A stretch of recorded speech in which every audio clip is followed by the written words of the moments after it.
فالسابعة غير المغضوب إلى آخرها ويقدر في أولها القلوب ليكون ما قبل إياك نعبد محاسبا له بقوله من مقول العباد. بسم الله الرحمن الرحيم. الحمد لله جملة خبرية قصد بها الثناء على الله بمضمونها أنه تعالى مالك لجميع الحمد من الخلق أو مستحق لأن يحمدوه، والله أعلم على المعبود بحق رب العالمين أي مالك جميع الخلق من الإنس والجن والملائكة والدواب وغيرهم، وكل منهم يطلق عليه عالم، يقال عالم الإنس وعالم الجن إلى غير ذلك، وكلم في جمعه بالياء والنون أولي العلم على غيرهم. ومن العلامة لأنه علامة على موجده الرحمن الرحيم أي بالرحمة وهي إرادة الخير لأهله. مالك يوم الدين أي الجزاء وهو يوم القيامة. وخص بالذكر لأنه لا ملك ظاهرا فيه لأحد إلا لله تعالى بدليل لمن الملك اليوم لله. ومن قرأ مالك فمعناه مالك الأمر كله في يوم القيامة، أي هو موصوف بذلك دائما كغافل الذنب فصح وقوعه صفة للمعرفة. إياك نعبد وإياك نستعين أي نخصك بالعبادة من توحيده وغيره، ونطلب منك المعونة على العبادة وغيرها. اهدنا الصراط المستقيم أي أرشدنا إليه ويهدى منه صراط الذين أنعمت عليهم بالهداية ويهدى من الذين بصلته غير المغضوب عليهم وهم اليهود ولا غير الضالين وهم النصارى. ومنتقل إفادة أن المهتدين ليسوا يهودا ولا نصارى، والله أعلم بالصواب وإليه المرجع والمآب. وصلى الله على سيدنا محمد وعلى آله وأصحابه الطيبين الطاهرين صلاة وسلاما دائمين متلازمين إلى يوم الدين والحمد لله رب العالمين.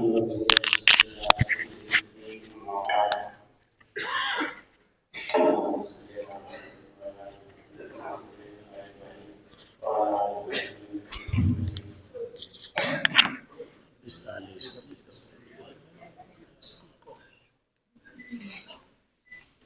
علماء کرام اور میرے عزیز طلبا، میری سعادت مندی ہے، خوش نصیبی ہے کہ میں اپنے بڑوں کے سامنے، اپنے سرپرستوں کے سامنے میں آپ کو اپنا سبق سناؤں۔ یہ میری سعادت مندی ہے۔ اور میرے عزیز طلبا، یہ میرے لیے بڑی نیک بختی کی بات ہے۔ ایک امیر شریعت، ہم سب کے پوری میوات کے 4 صوبوں کے امیر ہیں، ہمارے سرپرست بھی ہیں اور ہماری مجلس کی پوری نگرانی فرماتے ہیں۔ ان کی شفقتیں ہیں میرے اوپر، پیار ہے۔ میں چھوٹا بھی ہوں، کم علم بھی ہوں، لیکن یہ حضرات مجھ پر بھروسہ کر لیتے ہیں اور ان کے بھروسے پر اللہ میری مدد فرما دیتا ہے کہ جو یہ چاہتے ہیں اللہ میری زبان سے وہ کہلوا دیتا ہے، ورنہ میں اس کا اہل نہیں ہوں۔ جتنی ذمہ داریاں یہ حضرات میرے اوپر ڈالتے ہیں، باقی ان کا بھروسہ، اللہ کی امید طرف سے رحمتیں ہو جاتی ہیں میرے لیے۔ اور یہاں میرا آنا یہ بھی میری سعادت مندی، نیک بختی، میرا ناتا رشتہ تو ہے ہی ہے، لیکن میرے عزیز خصوصاً ولی محمد حسن صاحب، یہ میرے ابتدا کے، جب میں نوح میوات میں آیا ہوں پہلی دفعہ، تو میرے پہلے سال کے شاگردوں میں رہے، بڑے پیار کرتے ہیں، بڑی محبت رکھتے ہیں، عقیدت رکھتے ہیں۔ اللہ ان کے علم و عمل میں ترقی نصیب فرمائے۔ یہ ان کی حسن زن کی بات ہے جو مجھے مدعو کر لیا، اور میں ان کی دعوت کو قبول کرنے میں انکار نہیں کر سکتا تھا۔ آپ کے سامنے آج یہ سورہ فاتحہ کا سبق، جلالین شریف، جلالین 2 جلال الدینوں کی کتاب ہے، جلال الدین محلی اور جلال الدین سیوطی۔ اب قرآنی ترتیب کے اعتبار سے سورہ فاتحہ تو اول آتی ہے، اس کو فاتحہ کہتے ہی اس لیے ہیں۔ اس سورت کے نام ام القرآن بھی ہے، ام الکتاب بھی ہے، سورت الشفا بھی ہے، سورت شافیہ بھی ہے، کافیہ بھی، مختلف ناموں سے یاد کیا۔ لیکن ترتیب میں جلالین میں اخیر میں کیوں ہے؟ بہت چھوٹی سی بات ہے۔ امام جلال الدین محلی نے جب تفسیر لکھنی شروع کی تو انہوں نے سورہ کہف سے لکھنی شروع کی۔ سورہ کہف سے لکھتے لکھتے والناس تک پہنچ گئے، پھر ترتیب سوچی کہ اب سورہ فاتحہ سے پھر باقی تفسیر جزء اول کی، قرآن کے جزء اول کی کروں۔ ابھی سورہ فاتحہ پوری ہوئی تھی کہ سورہ بقرہ شروع نہ کر سکے، سورہ بقرہ سے لے کر سورہ اسراء تک باقی رہ گئی تفسیر، اور ان کا انتقال ہو گیا، اللہ کو منظور۔ اس کے بعد علامہ جلال الدین سیوطی، جو ان کے شاگردوں میں بھی تھے، ان کے بعد کے تھے، انہوں نے اس کا ارادہ فرمایا اور اس انداز سے تفسیر لکھنی شروع کی کہ انہی کے طرز عمل کو اختیار کیا، اور کوئی پہچان نہیں سکتا کہ یہ 2 مصنفوں کی کتاب ہے، ورنہ دنیا کا ضابطہ ہے جب 2 لوگ تحریر لکھتے ہیں، دونوں کی تحریروں کا لب لباب بھی الگ ہوتا ہے، دونوں کی تحریروں کا طرز تحریر بھی الگ ہوتا ہے، اور ان کے الفاظ بھی الگ ہوتے ہیں۔ لیکن علامہ جلال الدین سیوطی نے اپنے استاد کی، اپنے بڑے کی ایسی رعایت رکھی اور وہ تکمیل کر دی۔ اس لیے اس دونوں جلال الدینوں کا 2 حصہ، اس لیے اس تفسیر کا نام جلال ہے۔ اور دونوں جلال الدین مصری ہیں، شافعی ہیں، اس لیے انہوں نے شافعی المسلک کی طرف اشارہ کیا، لمبی چوڑی بحثوں سے اجتناب کیا، اشارے کیے، کہیں علم کلام کی طرف معمولی سا اشارہ، یا کسی اختلاف کی طرف ہے تو معمولی سا اشارہ، صرف اپنا مسلک بیان کر دیا۔ کہیں کہیں نحوی ترتیب یا صرفی ترتیب کو، نحوی ترتیب کو اشارتاً بیان کر دیا کہ یہ لفظ یوں آیا ہے، اور اشاروں میں بہت سارے سوالات کا جواب دے گئے۔ پوری تفسیر میں یہ بات آتی ہے کہ اشاروں میں بہت سارے سوالات کا جواب دے دیا گیا۔ اس لیے ان کی یہ تفسیر، سورہ فاتحہ کی یہ تفسیر ہے، آخر میں اس لیے جوڑ دیا کہ علامہ جلال الدین صاحب کی کتاب تو والناس تک پوری ہو رہا ہے، ان کی تفسیر تو ان کے ساتھ جوڑ دیا، ورنہ ترتیب میں تو سورہ فاتحہ ابتدا کی صورت ہے، نزول کے اعتبار سے بھی اس میں اختلاف ہے، ضرور ہے۔ ویسے جمہور کا مسلک تو یہی ہے کہ سورہ فاتحہ مکی ہے، لیکن بعض دوسرے کہتے ہیں مکی مدنی دونوں ہیں۔ بعض کہتے ہیں کہ اس کا نزول 2 مرتبہ ہوا ہے، اس کی شان کے اعتبار سے یہ سبع مثانی بھی ہے۔ سبع مثانی 7 آیتوں والی اور تکرار والی، اور یوں بھی تکرار ہے کہ نماز کے اندر ہم اس کو بار بار پڑھتے ہیں، ہر رکعت میں پڑھتے ہیں، یوں بھی ہے۔ اس لیے پہلے لفظ میں ہی کہا سورہ فاتحہ مکی ہے۔ جمہور کا مسئلہ یہی ہے، بعض دوسرے کہتے ہیں کہ بھئی یہ مدنی بھی ہے، تو بعض کہتے ہیں کہ اس کا نزول 2 مرتبہ ہوا۔ سب آیات 7 آیتیں ہیں، ان 7 آیتوں میں بھی اختلاف ہے کہ 7 آیتیں کیسے پوری ہوں گی۔ فرماتے ہیں شوافع کے مسلک کے اعتبار سے بسم اللہ الرحمن الرحیم سورہ فاتحہ کا جز ہے، اس لیے سورہ فاتحہ کی پہلی آیت بسم اللہ الرحمن الرحیم گنیں گے تو آخری آیت صراط الذین انعمت علیہم سے الاخر ظالم صراط الذین سے، اور جبکہ دیگر ائمہ کہتے ہیں کہ سورہ فاتحہ کا جز نہیں ہے۔ بسم اللہ الرحمن الرحیم تمام سورتوں کے درمیان میں جو لکھی جاتی ہے وہ کسی سورت کا جز نہیں ہے۔ سورہ نمل میں جو بسم اللہ آتی ہے وہ قرآن کا ایک جز ہے۔ بعض قراء کہتے ہیں کہ نہیں، پوری قرآن میں کسی ایک جگہ بسم اللہ کسی سورت کے شروع میں پڑھنا ضروری ہے، تب قرآن کی تکمیل ہوگی۔ وہ قراء حضرات بھی اس کو کہتے ہیں۔ باقی حیث امام اعظم امام ابو حنیفہ علیہ رحمہ کے نزدیک سورہ فاتحہ کا جز نہیں ہے بسم اللہ، اس لیے اب 7 آیتیں کیسے ہوں گی؟ قرآن میں 7 مثانی کہا ہے، رسول اللہ صلی اللہ علیہ وسلم نے بھی اس کو 7 مثانی کہا ہے۔ 7 آیتیں پوری کریں گے تو صراط الذین انعمت علیہم پر 6 پوری ہوں گی، اور غیر المغضوب علیہم ولا الضالین سے 7ویں آیت ہوگی۔ اس لیے کہا یہاں پر 7 آیتیں ہیں، اور بسم اللہ جو ہے اگر ہے وہ اس سورت کا جز تب تو صراط الذین سے آخر تک 7ویں آیت ہوگی، اور اگر یہ اس کا جز نہیں ہے کہا فإن لم تکن منها فالسابعات تو 7ویں آیت غیر المغضوب سے آخر تک الی آخر۔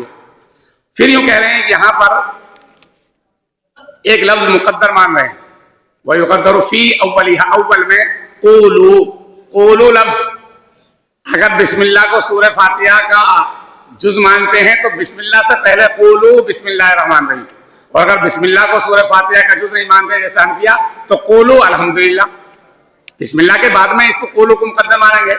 اسے کہا قولو لیکون ما قبل ایاک، یہ قولو کیوں ہے؟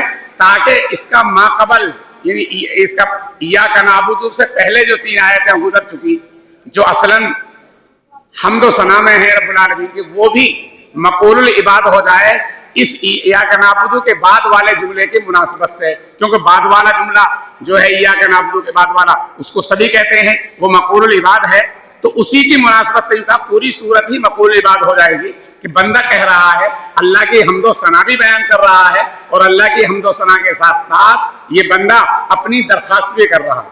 کیوں؟ کیونکہ جب کسی کے سامنے، کسی بڑے کے سامنے کوئی آدمی اپنی درخواست پیش کرتا ہے، اپنی حاجت پیش کرتا ہے، تو اس انداز کو اختیار کرتا ہے تاکہ وہ بڑا اس پر رحم کھا جائے، بڑا اس کی درخواست کو قبول کر لے۔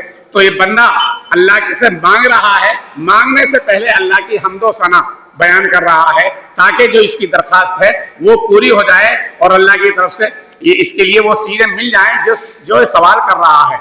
تو یہاں کا مناسبا لہو بکونہ من مقول العباد، مناسب یہ ہے کہ مقول العباد یعنی بندے کا قول جو ہے قولو کہنے کے بعد سارا مقولہ ہو جائے، یہ بندے کا قول ہے۔ یہ نہیں ہے کہ بھائی رب العالمین اسے سکھا رہے ہیں اور بھائی یہ اس کی حمد کر رہا ہے، نہیں، سکھایا تو سب کچھ اللہ ہی نے، علم الانسان ما لم یعلم، اللہ نے تو ہر چیز سکھلائی ہے۔ یہ سورہ فاتحہ ہی کیا، ہر چیز اللہ نے سکھلائی، علم الانسان ما لم یعلم، لیکن یہاں کہہ رہے ہیں مقول ہو جائے۔ پھر آگے کہا بسم اللہ الرحمن الرحیم، تو یہ بسم اللہ الرحمن الرحیم کا الحمدللہ، الحمدللہ تمام کی تمام تعریفیں اللہ کے لیے۔ یہاں جملہ خبریہ کہا، اس جملہ خبریہ کہہ کر اشکالات تو 2 ہیں۔ بعض کہتے ہیں کہ جملہ خبریہ نہیں ہونا چاہیے، جملہ انشائیہ ہونا چاہیے تھا، جملہ خبریہ میں حدوث ہے، یہ اللہ کے لیے نہیں ہے۔ تو اس سب کا جواب دے کر جو بحثیں لمبی کی جاتی ہیں، یہاں بحث کا موقع بھی نہیں ہے۔ کہ اس کی طرف اشارہ کر رہے ہیں قصد بہ ثنا کہ یہاں ثنا الثنا علی اللہ بمضمونها من اللہ تعالی کہ وہ اللہ کی حمد و ثنا بیان کی جا رہی ہے، وہ مقصود ہے۔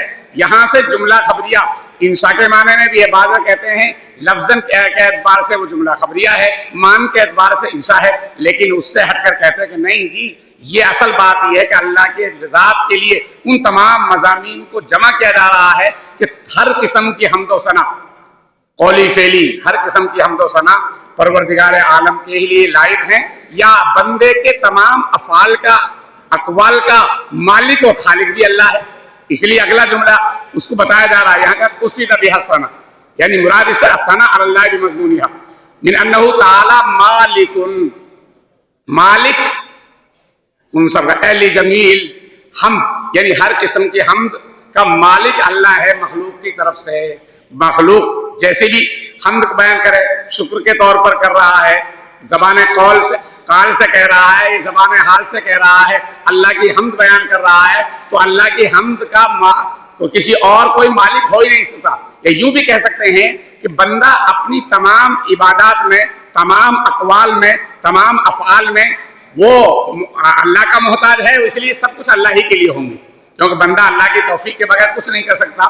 یہاں اس لیے اس طرف کہا مالک لجمیل حمد من الخلق، مخلوق کی ہر قسم کی حمد جو ہے وہ سب کا مالک اللہ ہے۔ یہ یوں کہا او مستحق، دو لفظ ہیں یہاں، مالک کہہ کر ایک سب جملہ خبریہ کہنے پر جو اعتراض آتا اس کا جواب دیا گیا ہے وہ ہر چیز کا مالک ہے، اور مستحق کہہ کر یہ بات بتائی گئی ہے کہ تم انشاء کہہ کر تم اعتراض کرتے، اس اعتراض کا جواب یہ ہے کہ نہیں، استحقاق صرف اللہ ہی کے لیے ہے، اسی کی حمد بیان کی جائے گی، این حمد، اس کے علاوہ کسی کا وہ حق حاصل نہیں ہوتا کہ کسی کی تعریف کی جائے۔ آگے فرمایا اس میں الحمد میں للہ میں جو لفظ ہے واللہ، لفظ اللہ جو ہے علم ہے معبود حقیقی کا۔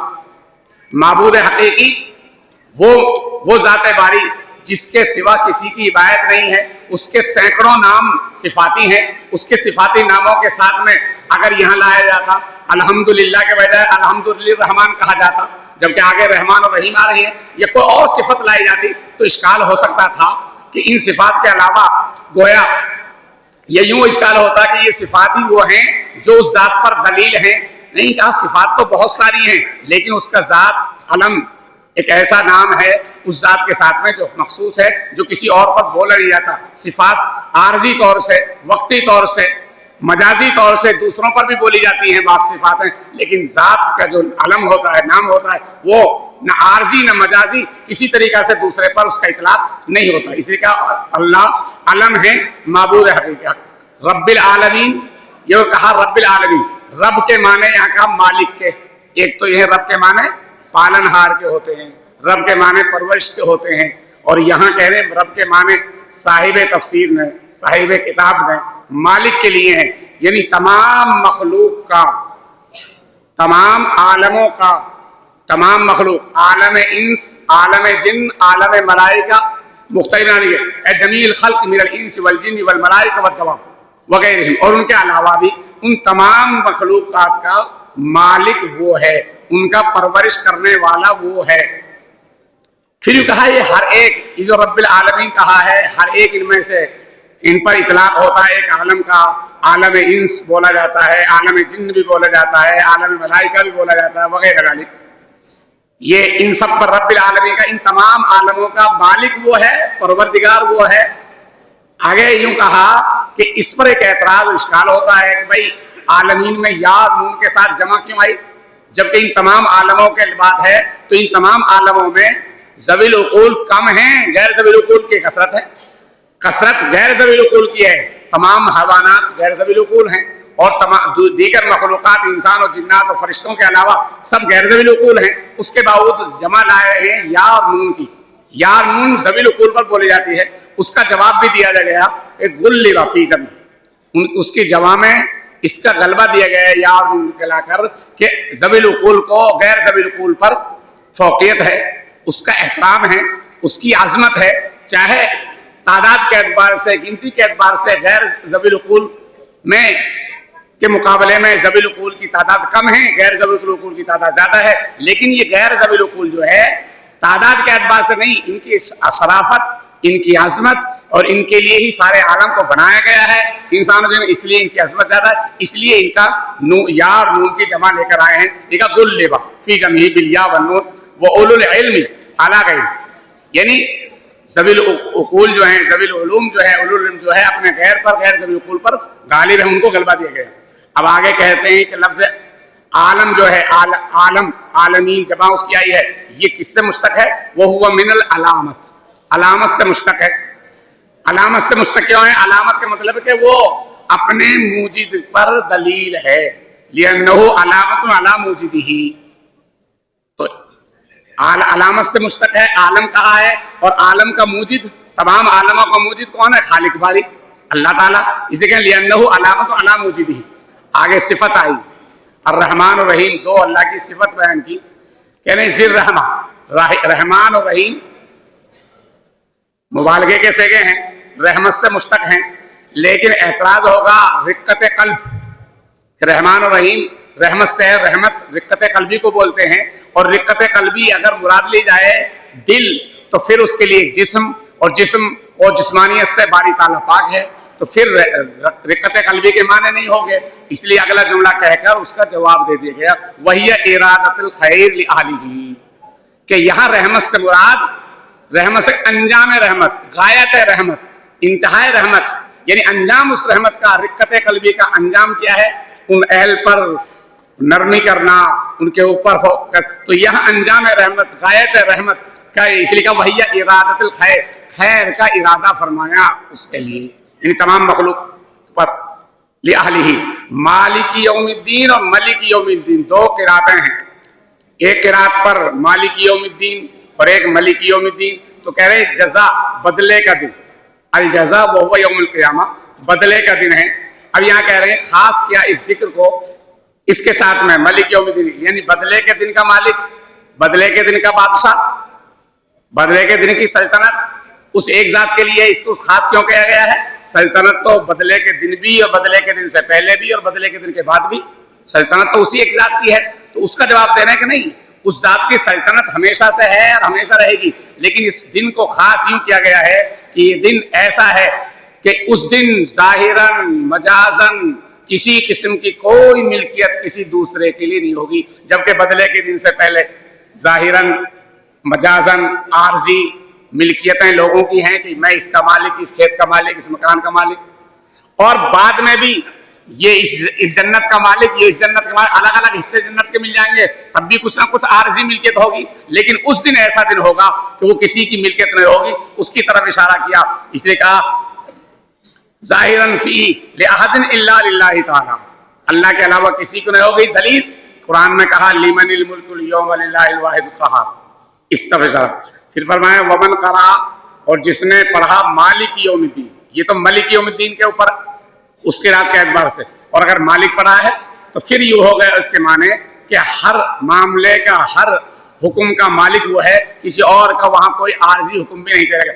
مالک الامر کلہ یوم القیامہ، قیامت کے دن وہ ہر حکم کا مالک ہے، ہر فیصلے کا مالک وہ ہے، عارضی بھی حقیقی بھی، ہر اعتبار سے. اے هو الموصوف بذالک، اب آگے کہنا چاہتے ہیں کہ یہ جو ہے موصوف ہے، اور موصوف صفت میں مطابقت ہوتی ہے، اور ظاہراً یہ مطابقت نہیں ہو رہی.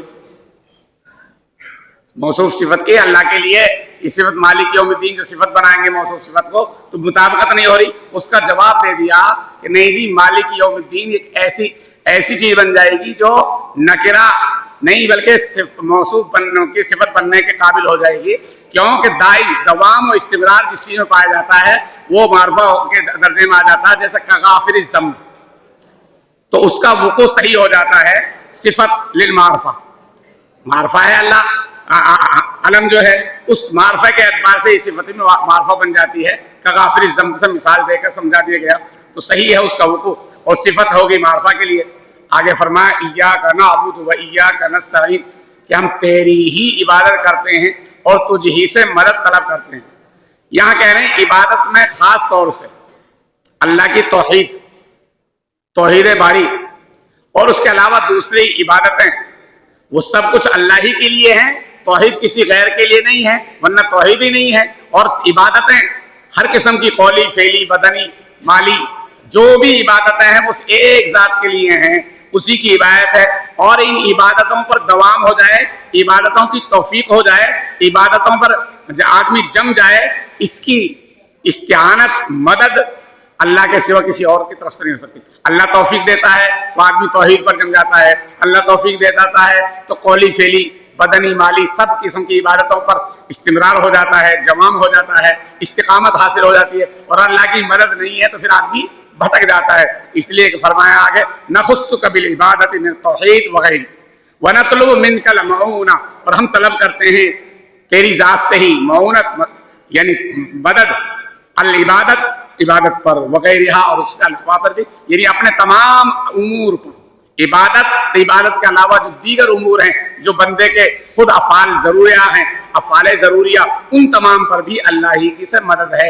اللہ کی مدد نہیں ہے تو آدمی اپنے افعال کو، اپنے امور کو انجام نہیں دے سکتا، ان میں کامیاب نہیں ہو سکتا۔ اس لیے اس کی طرف اشارہ کر دیا علی العبادہ کے بعد وغیرہ کہہ کر کہ عبادت پر بھی اللہ سے مدد ہے، اور عبادت کے علاوہ جو دیگر افعال ہیں، جو دیگر امور ہیں، ان میں بھی اللہ ہی سے مدد کے طلبگار ہیں۔ آگے فرمایا اہدنا الصراط المستقیم، ہدایت مانگ رہے ہیں، ارشدنا الیہ، یعنی ہم اللہ ہی کی طرف ہدایت مانگ رہے ہیں، اسی کی طرف۔ اب یہ کہہ رہے ہیں کہ یہ یہاں سے آگے وَيُبْدَلُ مِنْهُ بدل بنے گا، اور یہ پہلا جملہ جو ہے مبدل منہ بنے گا، تو بدل مبدل منہ میں بھی مطابقت ہے، اس کو آگے جواب دے رہے ہیں۔ تو صراط الذین انعمت علیہم، ہدایت کسی کی مانگ رہے ہیں؟ ہدایت کے معنی آپ پڑھ کر آئے ہیں، ہدایت طریق کے ہیں اور عیسیٰ المطلوب کے ہیں، وہ دونوں معنیوں کے ساتھ ساتھ یہاں ہدایت اس راستے کی مانگی جا رہی ہے جس راستے پر اللہ کا انعام ہوا ہے، جو منعم علیہ لوگ ہیں ان کا راستہ۔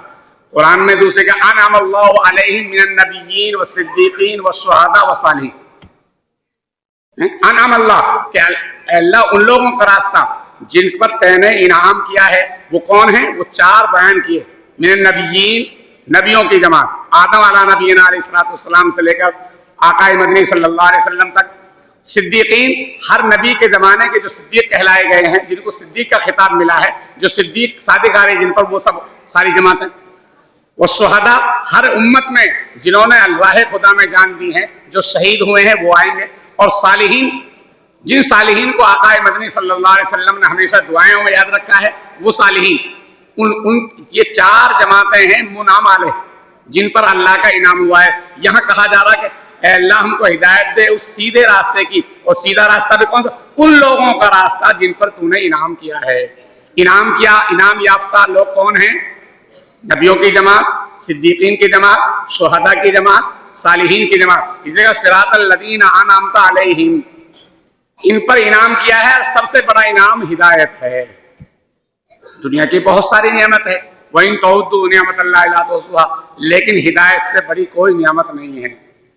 ہدایت ایمان مل جانا، قرآن کریم میں جو نزول کے اعتبار سے آخری آیت کا ایک ٹکڑا مانا جاتا ہے، پوری آیت بھی نہیں بلکہ اس بڑی آیت کا ایک جز ہے، ایک ٹکڑا ہے، اس میں بھی اللہ نے اپنی نعمت گنائی ہے۔ مفسرین وہاں بھی یوں کہتے ہیں سب سے بڑی نعمت ہدایت، ایمان۔ الیوم اکملت لکم دینکم واتممت علیکم نعمتی، یہ واتممت علیکم، میں نے اپنی نعمت تم پر پوری کر دی۔ کون سی نعمت؟ نعمت تو بے شمار ہیں، لیکن سب سے بڑی نعمت ہدایت ہے، نعمت ایمان ہے۔ اس لیے یہاں جملہ کہا انعمت علیکم بالہدایت، ہدایت کی نعمت، اور ان چار کو ملا ہے۔ ان کا راستہ چاہیے ہمیں، نبیوں کا راستہ، صدیقین کا راستہ، شہداء کا راستہ، صالحین کا راستہ، ان کے علاوہ دوسروں کا نہیں۔ اس لیے اگلا جملہ کہا گیا بدل کے طور وَيُبْدَلُ مِنَ الَّذِينَ، یعنی الذین اپنے صلے کے ساتھ میں وہ پورا بدل بنے گا، غیر المغضوب علیہم، نہ کہ ان لوگوں کا راستہ جو مغضوب علیہ ہیں۔ مغضوب علیہ کون ہیں؟ یہود مراد لیے گئے کہ وہم الیہود، ان کا راستہ نہیں چاہیے ہمیں، صراط مستقیم چاہیے، اور صراط مستقیم ان لوگوں کا راستہ جن پر تو نے انعام کیا ہے۔ اور انعام یافتہ لوگوں کو قرآن میں دوسری بیان کر دیا، کیونکہ صاحب جلالین کا ترجیح یہ ہے کہ قرآن کی تفسیر قرآن سے یا صحیح احادیث سے، تو قرآن کی انعمتا کی تفسیر انعم اللہ علیہ من النبیین والصدیقین ہے، اس کے مقابلے پر یہ کہا گیا ان کا راستہ نہیں چاہیے، غیر المغضوب علیہم وہم الیہود، وہ یہود ہیں، اور ولا غیر ضالین، اور نہ ضالین کا، نہ مغضوب علیہ کا راستہ چاہیے ہمیں اور نہ ضالین کا۔ مغضوب علیہ سے مراد یہود ہیں اور ضالین سے مراد نصارہ ہم النصارہ۔ اب یہاں کہنا چاہتے ہیں کہ یہ بدل مبدل منہ میں مطابقت ہوتی ہے تو یہاں بن نہیں رہی، تو اس کو کہہ رہے ہیں کہ لفظ غیر جو نکرہ ہے، لیکن جب یہ دو متضاد چیزوں کے درمیان میں، دو مضمون متضادوں کے درمیان میں آتا ہے تو معرفہ کا فائدہ دیتا ہے تمام کا، اس لیے کہ نقطۃ بدل افادۃ ان المہتدین لیسوا یہود ولا نصارى، بدل کا نقطہ یہ ہے فائدہ ادھر کہ مہتدین میں یہود و نصارہ نہیں ہیں، یعنی وہ ہدایت یافتہ نہیں ہے۔ آگے فرمایا واللہ عالم بالصواب والیہ المرجع المآب، اللہ ہی درستگی کو، حقیقت کو، صحیح کو زیادہ جاننے والا ہے اور کوئی نہیں ہے، وہی ہمارا مرجع ہے، وہی ہمارا ٹھکانہ ہے۔ اور نبی اکرم صلی اللہ علیہ وسلم پر جو سردار ہیں محمد صلی اللہ علیہ وسلم، ان پر اور آپ کے آل پر اور آپ کے پاک صاف ساتھیوں پر، اصحابہ الطیبین الطاہرین، ان سب پر رحمت ہو اللہ کی، صلاۃ و سلاما، صلاۃ و سلام دائمین، ہمیشہ متلازمین، ہمیشہ الی یوم الدین، دائمین متلازمین پیوستہ ہوں تا قیامت، الی یوم الدین تا قیامت، قیامت کے قائم ہونے تک تمام کی تمام تعریفیں رب العالمین کے لیے، الحمدللہ رب العالمین۔ یہ آپ کا آخری سبق تھا، دو تین باتیں کہہ کر بات ختم کر دوں اپنے عزیز طلبہ سے۔ میرے عزیز طلبہ، آپ کے لیے یہ بڑی سعادت مندی ہے، نیک بختی ہے کہ آپ ایک ایسے ادارے میں تعلیمی سفر پورا کر رہے ہیں، کچھوں کا سفر جاری ہے اور پورا کر کے بھی جائیں گے، جن کے ذمہ دار، جن کے اساتذہ قابل مبارکباد ہیں، اور حیات امیر شریعت حیات محتمی صاحب جو اخلاص کے پیکر ہیں۔ صحیح بات یہ ہے کہ وہ اگر آپ تلاش کرو گے تو جلدی سے ایسا مخلص آدمی نہیں ملے گا، اور آپ اپنے اساتذہ چھوٹے بڑے جو بھی ہیں، جس درجے کا جو استاد ہے، کوئی چھوٹا نہیں ہے، سب بڑے ہی ہیں۔ الفبا پڑھا رہا ہے وہ سب سے بڑا ہے، قرآن پڑھا رہا ہے وہ سب سے بڑا ہے، مشکات پڑھانے والے سے، دورہ پڑھانے والے سے بڑا ہے وہ، ان سب کی طرف نظر دوڑاؤ۔ ہم تو کسی ادارے کے متعلق یوں نہیں کہتے کہ وہاں اچھے نہیں ہیں، لیکن آپ کے لیے یہ سعادت مندی ہے، خوش نصیبی ہے کہ آپ کو ایک ایسے ادارے میں قدم رکھنے کا موقع ملا۔ اس قدم رکھنے کی قدر و قیمت پہچانو تو آپ کے اوپر اللہ کا انعام مزید ہوگا۔ قرآن کہتا ہے لئن شکرتم لازیدنکم ولئن کفرتم ان عذابی لشدید، اگر تم میری نعمتوں کی شکریہ ادا کرو، شکرانہ ادا کرو، قدردانی کرو تو میں ان نعمتوں میں اضافہ کروں گا۔ نعمتوں کی قدردانی کیا ہے؟ نعمت کا حق ادا کرنا۔ آپ کو اللہ نے اس علم کے لیے منتخب کیا ہے، علم الہی کے لیے منتخب کیا ہے، طریقہ نبوی کے لیے منتخب کیا ہے۔ اب قدر یہ ہے کہ اس طریقے سے ہٹ نہ جائیں، اس طریقے پر عمل پیرا ہوں۔ جب اس طریقے پر عمل پیرا ہوں گے تو پھر انشاءاللہ اس طریقے پر آپ کو وصول ہوگا، آپ اس طریقے میں مزید ترقی کرتے جائیں گے۔ ایک آخری بات یہ ہے، آپ کا جو بچے مشکات جلالین پورا کر کے یہاں سے آگے کا سفر کر رہے ہیں، کسی بڑے ادارے میں جانا چاہتے ہیں، تو سب سے بڑی بات یہ ہے کہ وہ بھی اور جو اور نیچلے درجوں میں سے بھی بچے شوق ذوق رکھتے ہیں کہ ہم دارالعلوم جائیں گے، ہم کسی اور بڑے ادارے میں جائیں گے، تو قدم رکھیں بڑی جگہ پر، اچھی بات ہے، شوق رکھیں ذوق رکھیں، لیکن اپنے اساتذہ کے مشورے سے۔ آپ اپنا سفر تعلیمی ہو اور تعلیمی سفر پورا ہو گیا ہو، پھر خدمت کا سفر ہو، معلم بنے کا سفر ہو، تب بھی آپ اپنے اساتذہ سے مشورہ کریں گے۔ اس مشورے کا نتیجہ یہ ہوگا کہ آپ کے ساتھ خیر، آپ کے ساتھ بھلائی، آپ بہت ساری مصیبتوں سے، آفتوں سے بچ جاؤ گے۔ اور اگر آپ نے سوچ لیا کہ ہم نے تو سب کچھ کر لیا، اب ضرورت نہیں کسی استاد سے مشورے کی، جو ہماری عقل کہہ رہی ہے، جو ہمارا دماغ کہہ رہا ہے ہم وہ کام کریں گے، تو کہیں پکڑ آ جائے گی۔ کسی مسجد میں خدمت کر رہے ہو، کوئی ایسی پکڑ آئے گی کہ آپ سوچو گے نہیں، تصور نہیں کرو گے۔ اس لیے میری آخری درخواست یہ ہے، اپنے اساتذہ سے رابطہ اور اپنے اساتذہ سے مشورہ، اور تعلیمی سفر پورا کرنے میں بھی رابطہ مشورہ، اور تعلیم کے بعد جو خدمت کرنے کا کہیں موقع ملے جیسی جگہ، تب بھی اپنے اساتذہ سے رابطہ ہو اور ان سے مشورہ ہوتا رہے کہ جی میں یہ کرنا چاہتا ہوں، یہ میرا کام ہے، اس میں میری دلچسپی ہے، یہ مجھے خدمت کا موقع مل رہا ہے۔ آپ اساتذہ سے محبت کرو گے، ان سے عقیدت رکھو گے، ان سے مشورہ کرو گے، ان کی دعائیں آپ کو لگیں گی، اور اساتذہ کی دعا زندگی بھر کام دیتی ہیں.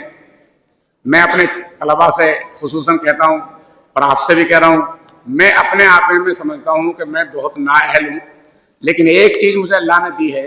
ایک تو میرے والدین کی دعائیں بہت ہیں میرے ساتھ، اور والدین کی دعا کے ساتھ ساتھ مجھے یاد نہیں کہ الف با سے لے کر اخیر تک میرا کوئی استاد مجھ سے ناراض ہوا. جہاں سے میں نے الف با پڑھنا شروع کیا وہاں سے لے کے اخیر تک کوئی استاد ناراض ہو، بلکہ جو اساتذہ اکرام میرے ہیں وہ اب تک مجھے یاد کرتے ہیں، میرے لیے دعائیں دیتے ہیں.